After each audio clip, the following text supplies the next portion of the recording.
This is Unit 3, Lecture 3 on the ear. We hear a wide range of sounds on a daily basis, but we hear best when the frequency of the sound is similar to a human's voice. The height of the wave, just like with sight, gives us the amplitude of the sound, while the frequency of the wave gives us the pitch of the sound. So if you look at this graph that I showed you yesterday on the eye and sight, you can see that short wavelengths produce high-pitched sounds, while long wavelengths produce low-frequency sounds. How we measure sound waves is through decibels.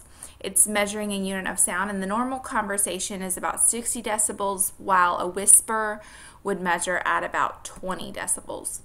So how does the ear work? Once again, we convert sound waves into neural activity, which is the process of transduction. The visible part of your ear is known as the pinna. It channels sound waves through the ear canal and then to the eardrum, and the eardrum vibrates. The middle ear then transmits vibrations through three bones called the hammer, the anvil, and the stirrup into the cochlea, which is in the inner ear. Those vibrations cause the cochlea to make it fill up with a fluid. And this motion, the filling up of a fluid, causes tiny hair cells to move and triggers neural impulses which stimulate the auditory nerve in our brain, and of course then gives us the meaning or being able to recognize the sound. So again, the outside of the ear is known as the pinna. It channels sound waves through the ear canal and then to the eardrum, which is going to vibrate.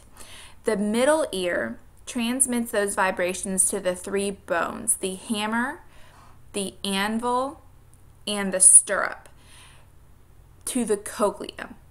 The cochlea, once it's vibrating, is what fills up with the fluid, and this causes little hair cells to move, which sends the neural message into the auditory nerve.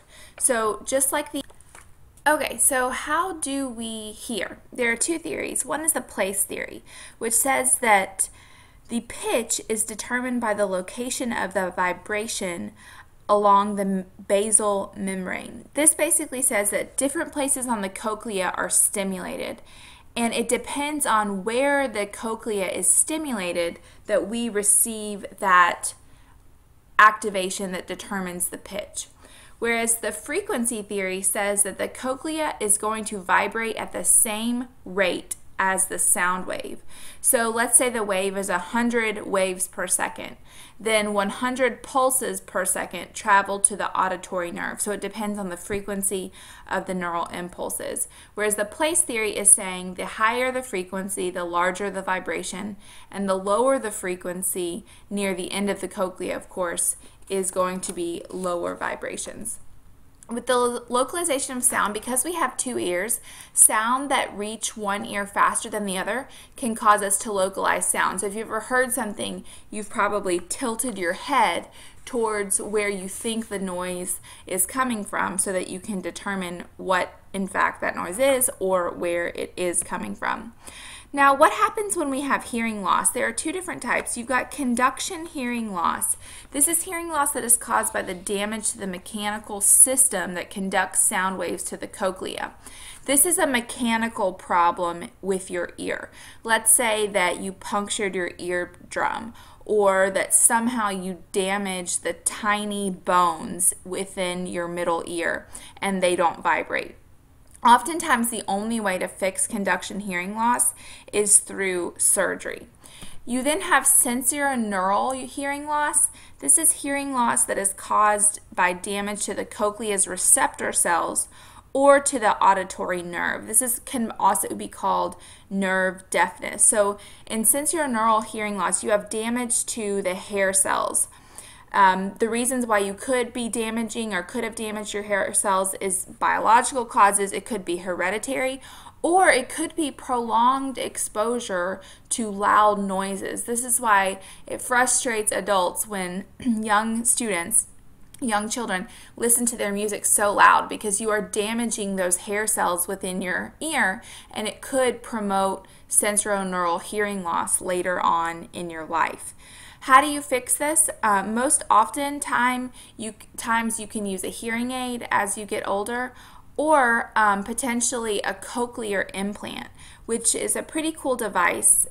Here it is. It's actually wired into the cochlea, which enables the brain to hear sounds.